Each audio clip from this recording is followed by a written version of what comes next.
So our story starts out with our main character, Jimmy. Jimmy was a pretty normal kid. He was about middle school age.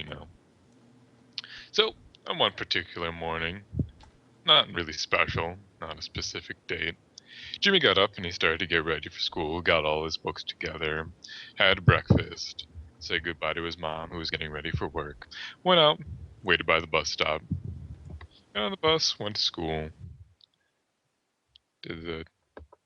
Everything just stopped? What? No, I can't type it out for you, Thomas. Because everyone cares. It's just a fact. Anyways, so Jimmy went to school. It's a pretty normal day. I went to first period.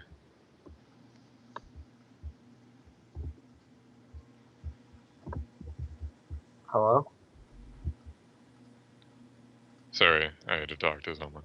Okay, anyways, so going back to the story, Jimmy was a pretty normal kid. And when Jimmy. Okay, I just lost myself. Okay, anyways, Jimmy went to school, and it was a pretty normal day. He went to first period, which was his English class. They were reading some silly book that no one ever really cares about. Then he went to his next period, which was his science class. He was in a general biology class, nothing special. After that, he went to gym class. After gym class, he had lunch. Then after lunch, he had a study hall. And then after study hall, he had math. And on that day in math, they had a test. Jimmy was pretty good at school, so he knew most of the questions he was going through until finally he got to question number 37. Question number 37 read as, what is the capital of Ubaczechapoland? It was a fill-in-the-blank question. And Jimmy thought, well, that's weird. This is math. Why do I need to know geography? So he went up to his teacher and asked his teacher, Mr. Smith, Mr. Smith, why is there a geography question on this test? Mr. Smith gave him an odd look and said, there aren't any geography questions on here, Jimmy. What are you talking about? He said, yeah, number 37. Mr. Smith looked a bit confused, set down his cup of coffee, and said, okay, well, I don't have a copy. I gave out my last one. What is question 37, real quick? Jimmy said, well, what's the capital of Ubaczechapoland? Mr. Smith looked startled and said, could you repeat that? Jimmy said, yeah, what's the capital of Ubaczechapoland? Mr. Smith stood up very quickly and said, James, go down to the office right now. Jim was very confused, but he listened to his teacher and went down to the office. He looked back and he saw Mr. Smith fiddling around with the phone, trying to call up to the office, letting him know he was on his way. So Jimmy got to the office. He sat in the little waiting room area in front of the vice principal's office, till finally the secretary told him, you can go in now.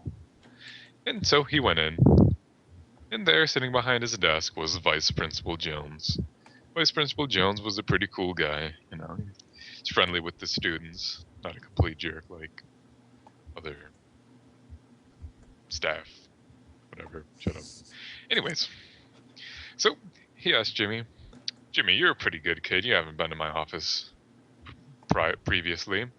What did Mr. Smith send you down here for? Jimmy said, well, I just asked him a question, and he just sent me down here. It was a question on my test, and I don't know, but I'm here now.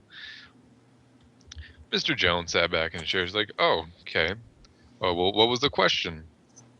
Picked up his cup of coffee and started to drink some, and Jimmy said, well, what's the capital of Ubaczechapoland?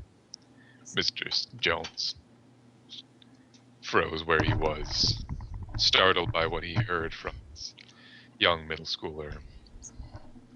He said, Jimmy, okay, I'm going to have you go back out. I'm going to sit in the office. I'm going to make a phone call. I'm going to call your parents, call police department, and take a little trip down to the city hall, and we'll Who see let what goes. Cactus tell stories? Keep going. Shut up. Yeah, shut up, Tim. You don't understand. I'm gonna upload this to YouTube, so. Yeah. Okay, I'll have to watch it. So, Jimmy started to just freak out. He was just sitting there in the office, very confused as to why he was being arrested. Finally, the police officer arrived and handcuffed Jimmy, let him out to the squad car, put him in the back. And we drove him down to the police station. It was a bit of a drive. School wasn't particularly close.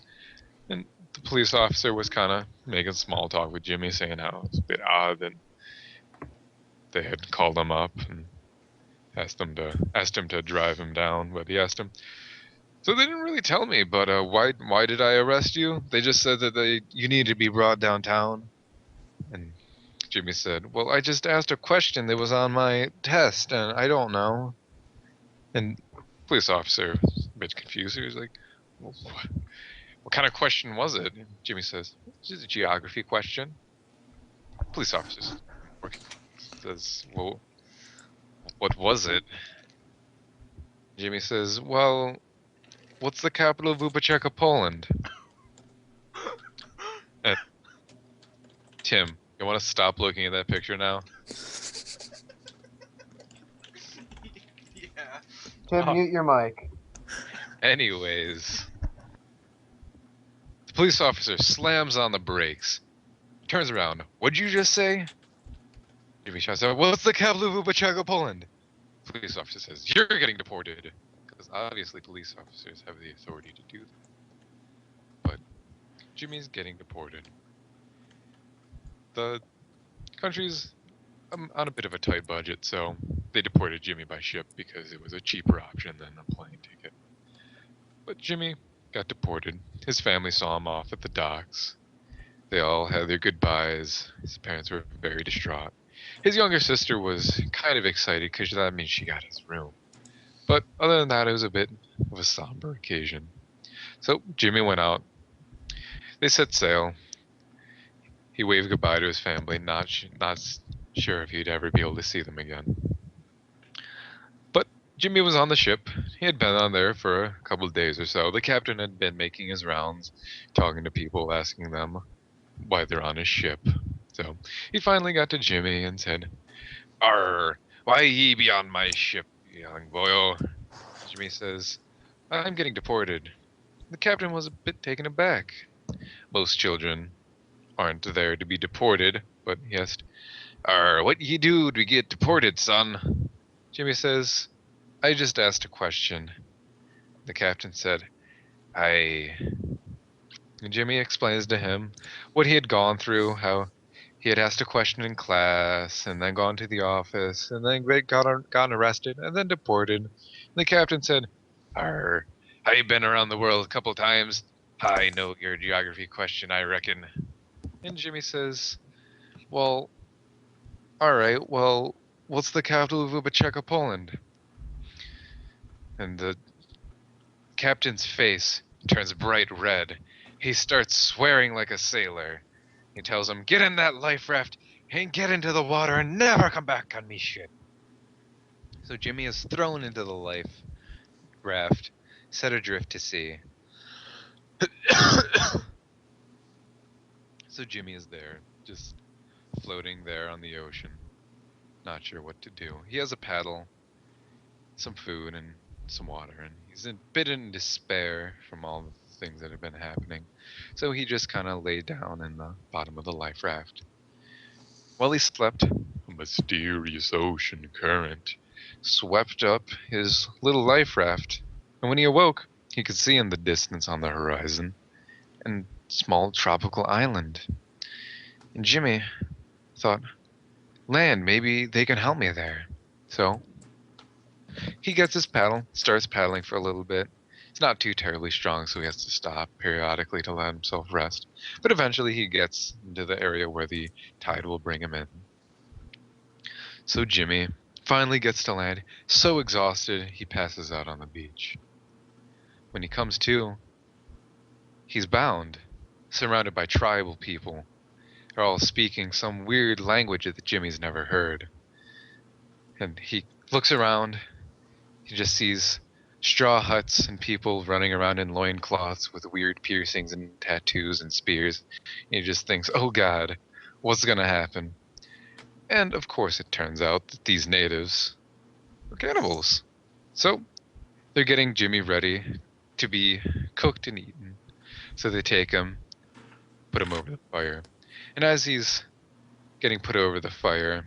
You start to feel the hot heat, and he's just there on a stick. He just yells out, "Why did this happen to me? All I wanted to know was the capital of Ubaczechapoland." All the tribal people stop. They all stare at Jimmy, and they just are utterly disgusted with what they heard from him. They untie him and chase him back to his life raft and chase him back into the ocean.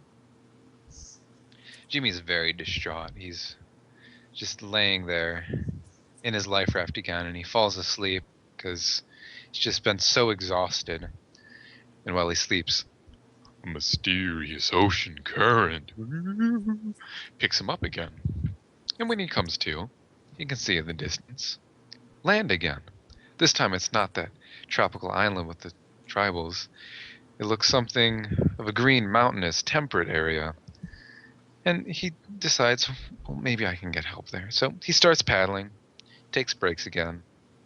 This time when he gets to shore, he isn't as tired, so he gets up, looks around, sees some signs. They're in some odd language that he's never seen before. And then Jimmy sees a man walking near the road. And the man he goes up to the man and says, "Excuse me, sir, where are we?" The man says, "You're in Ubaczechapoland, yeah?" Jimmy says, "Oh man, well, what's the capital?" And the man says, "The capital?